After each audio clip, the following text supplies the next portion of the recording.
Well, the Tigers played two spring training games on Thursday. We'll talk about the news and notes from that and talk about how this Matt Vierling injury could affect the team going forward. That and more all today on Locked On Tigers.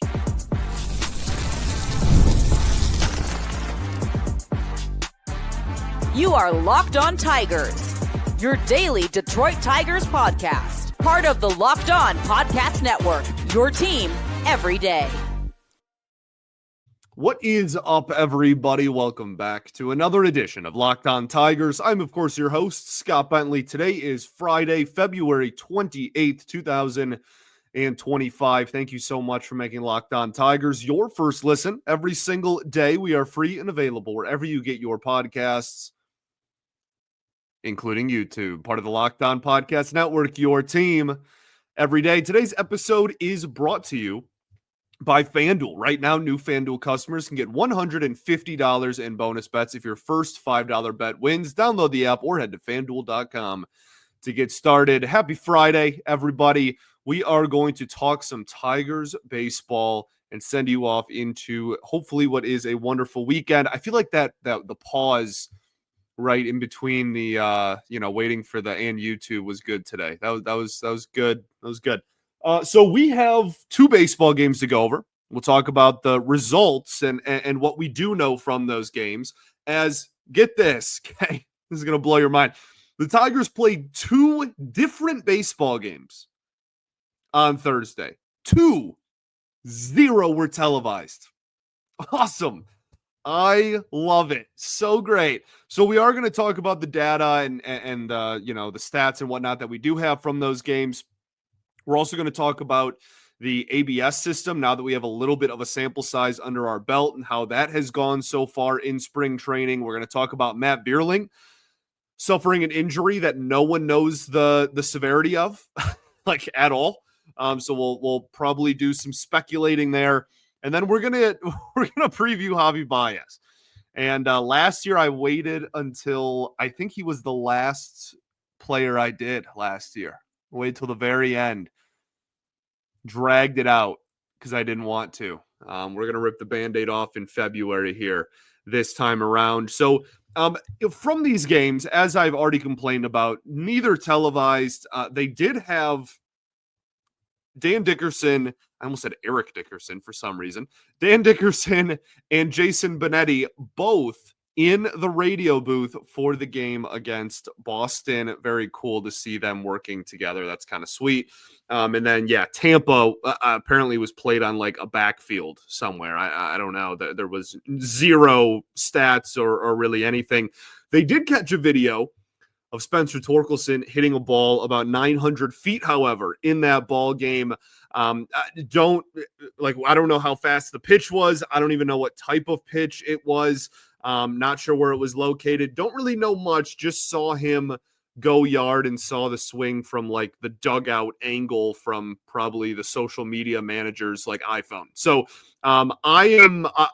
there's not really too much to take out of it other than he crushed a baseball, and that's obviously a great sign.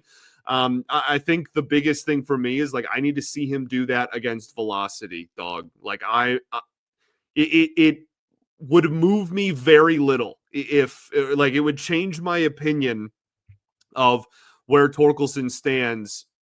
Not at all. It wouldn't actually change my opinion of where Torkelson stands if that, it was like a hanging slider or whatnot. But really based on how he ended last year, I think it's just nice to see him get off to a good start. He has notoriously been kind of a slow starter so far since being drafted, really. So I think just if he can have a solid spring in general, no matter what's being thrown at him, then I think we'll all gladly take that. But I am going to hold off like serious brash, like this home run changes everything until I can see, a little bit more real video and also just see him do it against, major league caliber fastballs, I guess is my biggest thing I'm still waiting on. So good to see, no less. And absolutely got a hold of it, cranked it, knew it right off the bat. On the pitching side of things, Kenta Maeda pitches again in the Red Sox game, gives up, I believe it was 3 runs in as many innings. The thing is, it's very spring training is weird, right? And I almost have a similar reaction to the Maeda thing, but obviously on like the opposite end of the spectrum there, right? Like Torkelson hits a homer, I'm like, okay, cool, but like I don't know enough to really, like I'm not going to freak out over one at bat type of thing. Maeda really struggled last year. Obviously, his first outing of the spring was very encouraging, and I think kind of injected a little bit of optimism in the fan base in regards to his standing in the organization.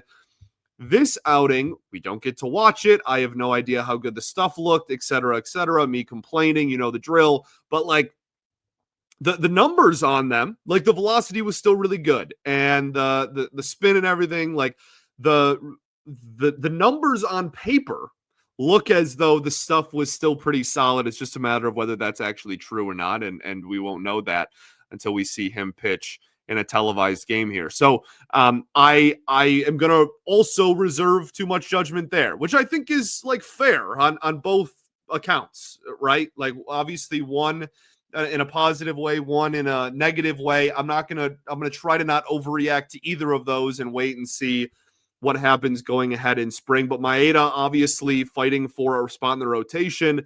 Torkelson fighting for a spot on the roster and has an option left, so it's very far from guaranteed. Both of those guys are going to have really, really important springs over the next 3.5 weeks. But it was nice to see Maeda's velocity looks to be like a sustainable, consistent thing on a base level, whether he's hanging everything, whether he does keep giving up runs and his ERA is 1 billion, right? Like all of that aside, just the fact that he is objectively throwing harder than last year already in February is a good sign. So we'll see where that kind of takes us going forward. Jack Flaherty, spring debut, 2025 spring debut, I guess I should say. And the velocity was on par with what it was last year. Good to see there. No, signs of worry or anything. Give up 1 run in 2 innings. We will take it. Matt Manning pitched in the Tampa Bay game. Don't have any footage of anything he did at all. However, we do have a box score, and it was not very great. Gave up quite a few hits in this ball game, and that's 2 in a row. I think it's his only 2 outings so far of the spring, and he's been hit around a pretty solid amount. So as we continue to ask questions about Matt Manning's future within the organization, not that he really had too much of a chance to make the roster, I don't think, in too many people's eyes already, but I think that picture kind of only gets clearer as we move forward. The big thing is just going to be if he does well in AAA this year, then what do you do with him? Because he's going to be out of options after opening day this season. So it'll be an interesting conversation.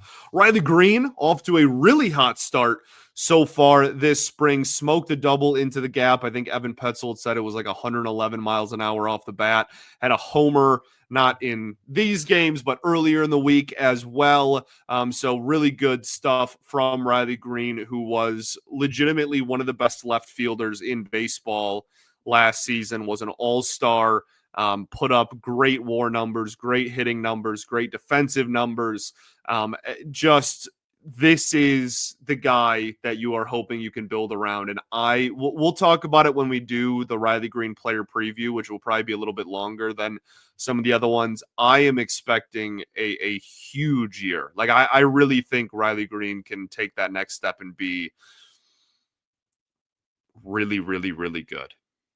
Like I said, we'll talk about that a little bit more next week. Kerry Carpenter records an out. That is noteworthy. He had yet to do that before Thursday's game. So, kind of sucks, but like good for him. He's off to a really good start this spring as well.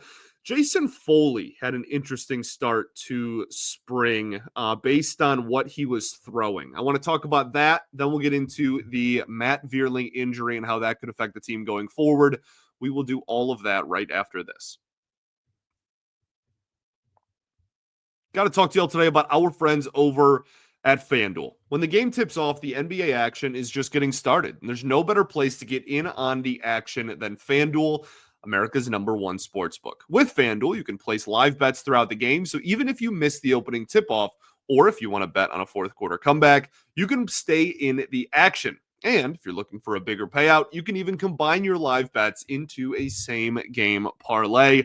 I love using FanDuel's live betting feature because it keeps every moment of the game exciting. Whether I'm backing my team or for a late game rally or picking a player to hit a clutch three, I never feel like I miss my chance. Plus, the app is easy to use, and when you win, you get paid instantly. Right now, new FanDuel customers can get $150 in bonus bets if you win your first $5 bet. Just visit FanDuel.com to join today. That's FanDuel.com for your shot at $150 in bonus bets. Make every moment more with FanDuel, the official sports betting partner of the NBA.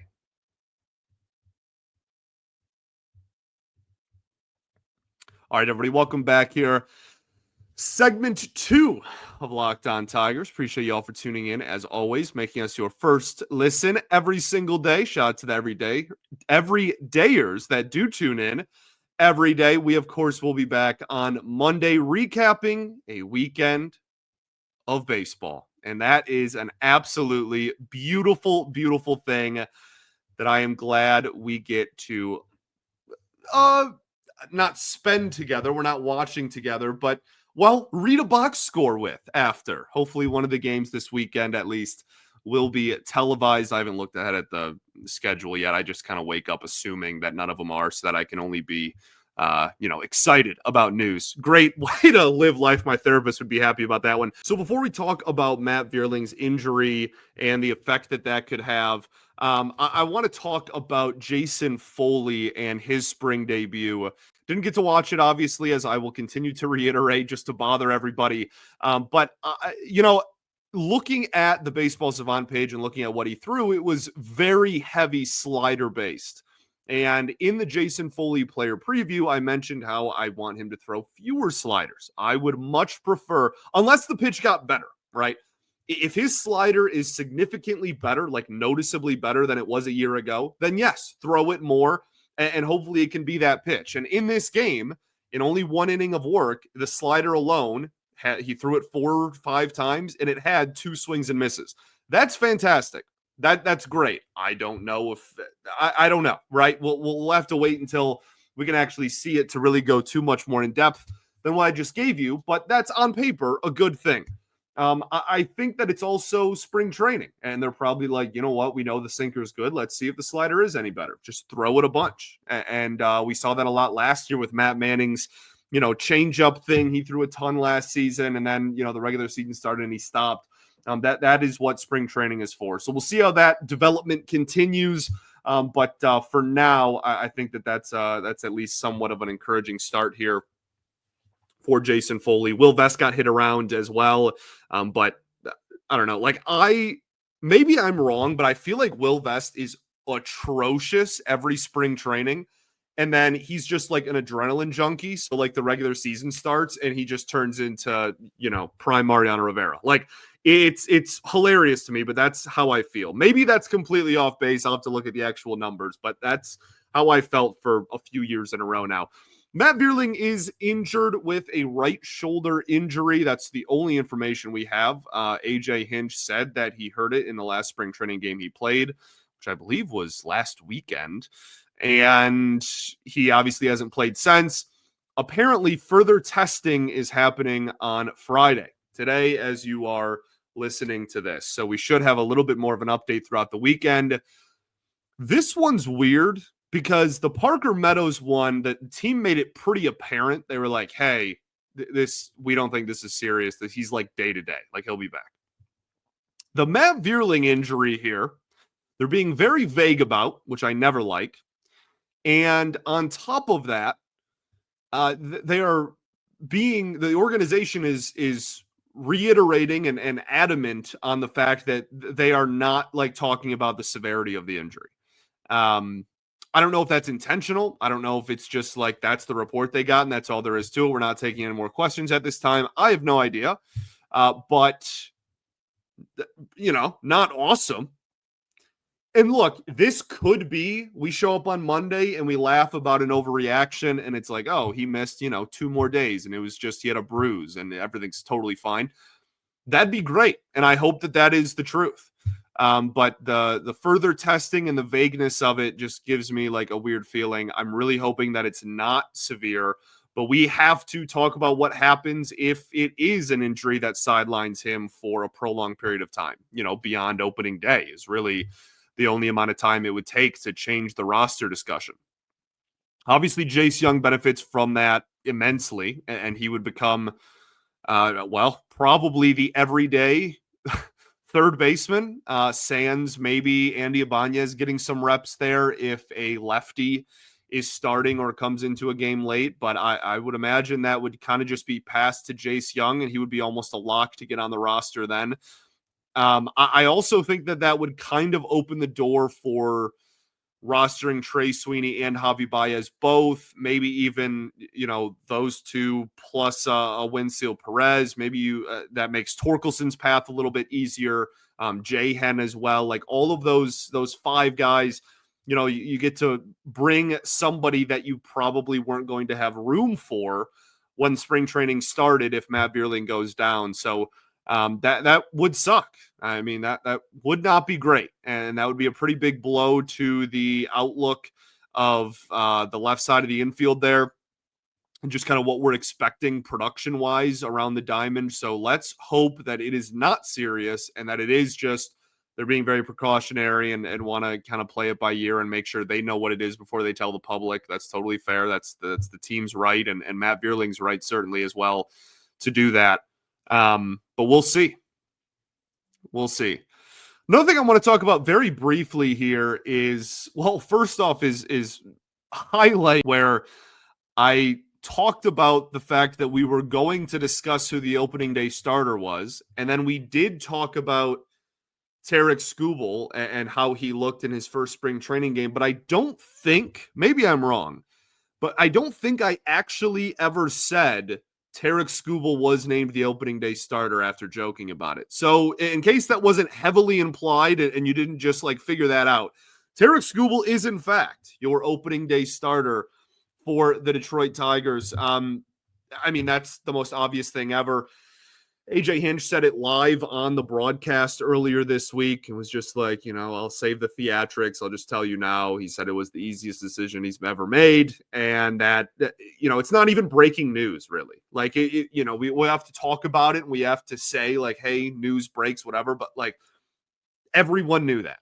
Assuming health for everybody, Tarik Skubal was always going to be the opening day starter after winning Cy Young unanimously a year ago. So, good for him. Really cool. That's back-to-back opening day starts for Tarik, which is awesome. And hopefully there's many, many more to come. Hopefully. Let's talk about Javy Baez. And I know this is like a hyped up episode every year at this point because of the drama that has surrounded Javy. I don't have too much to say. I'm going to save you the theatrics. Okay. But I will say what I do have to say right after this.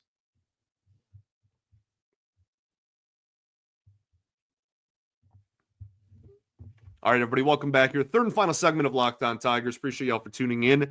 As always, let's talk about Javy Baez.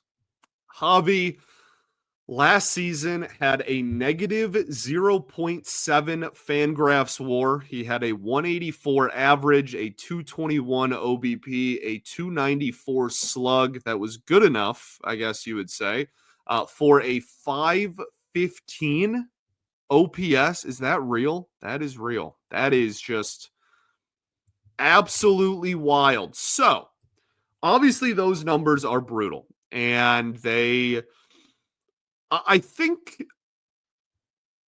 the thing that I get hung up on with Javy is that every year we play the game of, is he going to be any better this year? Is he going to be serviceable even this year? Is he going to improve in any way, shape, or form from the previous season? And we've played that, 3 years in a row now. After this year, he will have 2 years left, 2026 and 2027. Okay, so it's 3 years left because this season obviously hasn't started yet.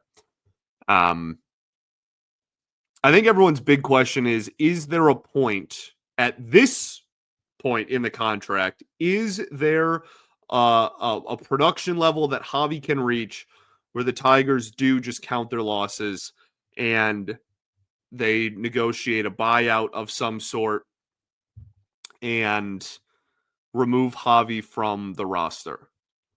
You know, it's weird because it's a double-edged sword, right? Like, I think part of me wants to say that the closer we get to the end of the contract, the less likely it becomes, because the more enticing it looks to just be like, you know what, we don't want deferred money. We don't want to spread out this buyout over the next like 10 years or whatever.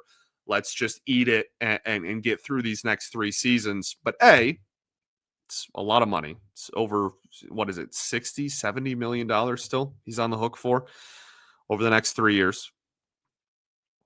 But on top of that, there's also an argument to be made for, okay, once you get somewhat close to the end of this deal, then it's the longer you wait, the less money the buyout is as well. So it's kind of like this you're tightroping this whole thing. As far as what he could do this year, I am, and I know that this has been a long time coming. I do not expect Javy to be an everyday player for the Detroit Tigers by like June 1st. The only reason I even say that is because I think they do still want to prioritize development for Trey Sweeney and not just we need you here right now, so you're going to play shortstop immediately. I do think that Javy and Sweeney, assuming they're both healthy this year, will platoon shortstop at some point. It's just a matter of when that is. I would do it opening day. But I feel like, again, the organization might still be in the mindset of, okay, let's see if Sweeney can adjust this and fix this and this, and then Javy will be the shortstop for a couple of months. If he's serviceable, then he's serviceable, and that's great, and everybody's happier, right? But if he remains at the level of production he was at last season, then Sweeney gets called up, and then we start doing the platoon thing at a minimum, if not having a lot, more difficult conversations about, cutting him off the roster or anything. I'll tell you, I can almost promise you, it's not going to be like he doesn't make the team out of camp or anything like that. He'll be on the opening day roster, and he will get playing time, assuming he's healthy, early in the year. Every year we are just waiting for adjustments, and I think the thing that is so demoralizing to me is that he has taken massive steps backwards every year since signing his contract with the Tigers. It's not as though it's been kind of a roller coaster. It has been linear, straight down. It has been the most, like the case study for declining production. So it's hard for me to be like, well, he's had some decent moments in there. No, it's been, again, almost perfectly linear downwards. 671 OPS, 592 OPS, 515 OPS, 17 homers, 9 homers, 6 homers, 238 average, 222 average, 184 average. Like, pick a number: 278, 267, 221 for OBP, 393, 325, 294 for slug. Every single year, every stat gets worse. Defensively, same thing. This past year, he was a -1 OAA at shortstop. That was the one thing he had going for him. He was a massive plus defender in 2023, which is why even with an OPS in the 500s, he was a positive WAR player. 2024, it was -1. It's not a secret. It's been brutal. He was one of the worst hitters in baseball last year, if not just straight up the worst of players that got consistent playing time, at least. If you're looking for a silver lining, the bat speed is not terrible. And like, that was my guess before we had bat speed data. My guess was, okay, this injury, the back thing, his bat speed has fallen off a cliff and he can't catch up to the pitches he used to. Apparently, that's not true. He still has one of the fastest bat speeds in baseball, according to Baseball Savant. So, if there is a reality in which this is fixable, it will be, I don't even know if I want to use the word like possible, but like on paper, he hasn't declined and fallen off because he can't catch up to pitches anymore. Now, his numbers against fastballs have declined mightily since his prime, and that is one of the biggest reasons why he has not been nearly as productive at the plate over the last 3 seasons. The wildest part to me is he actually doesn't strike out that much. And I know some people hear that and they go, what on God's green earth are you talking about? He doesn't. Like, his strikeout rate was 23.9%. That is just a tick under league average. Now, he never walks. He swings and misses a ton, and he swings at literally everything. That is all true. He expands the zone more than almost any player in baseball still. But it's not always strikeouts. It's, this is a curveball that bounced on home plate while Javy played cricket and just flicked his wrists and rolled over on a soft ground ball to shortstop. That's what's happened more than anything. And I will say this right now. I've said this, I think, 2 years in a row, and I'll say it again. If there is a world in which we can trade strikeout rate for even a remote semblance of what Javy the hitter used to be, I would do it in a millisecond. I would take Javy striking out at like a Joey Gallo level clip. If it meant his OPS was even 650 to 680 and he even flirted with 20 home runs again like he did in 2022. I would make that trade in a heartbeat. I do not care. No one cares. Obviously, this is not special to me. Nobody cares that he's striking out less, quote unquote, because it hasn't led to anything productive. Go up there and hack. Go just sell out completely if it leads to even a little bit more power, man. But, like, what do I know? Like, maybe that's not his problem. We'll see. What am I expecting? Not a whole lot, dog. Not a whole lot. If he can be a plus defender again, I will gladly take that. If he can have an OPS that starts with a number 6, really, I don't even, like, it can be 610 for all I care. If he can just do that and hit left-handed pitching, that's probably good enough at this point, which is just so demoralizing that that's where we're at.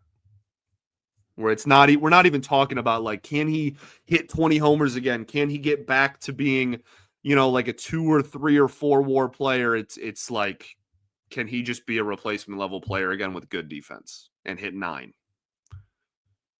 And we'd take it. Thanks for making Locked On Tigers your first listen every single day. Shouts to every dayers that do tune in every day. We, of course, will be back on Monday. I appreciate you all greatly. Peace and love. Going to therapy is dope, and I'll catch you all then. Go Tigers.